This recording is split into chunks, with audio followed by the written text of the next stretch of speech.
In this video, I will be taking you through the steps involved with scanning microscope slides on the Odyssey DLx or CLX. So with the acquisition software open, go ahead and click on Scan, select your username, and then select your instrument. There should be, for most of the time, that will only be one instrument on that list, and then go ahead and click Connect. And then you choose Microscope Slide at this point.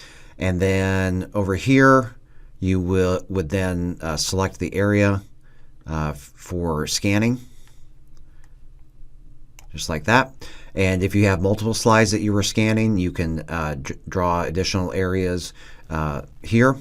And then if you, just for the sake of time in this video, I'm going to shrink this area down. You can also manually edit the scan area. So you can enter in, just type in the values right there. You do have an option for doing a preview scan, so if you want to check that your slides are in the correct locations, you can do that there. Otherwise, just click on Next.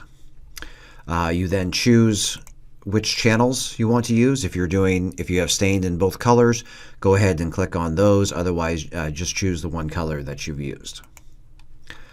The focus offset, so this would be whether your slides are sampled down or sample up. You do need to make adjustments for that so that the optics are focusing on the correct location. And then you also have the full option of resolution. The 21 microns is going to be the highest resolution, and that is what is most commonly used for doing plate scans. Now, just for the sake of time for this video, I'm going to increase the resolution just to save a little bit of time that way, and then click Start Scan. Once the instrument has finished initializing, you will get an estimated time remaining right here. So we're going to start off at about 40 seconds. Now, the image does come up while it's scanning, so if you do notice that there is an issue with some of the parameters, you can go ahead and click Stop Scan, or if you've just scanned enough area, just click Stop Scan at that point.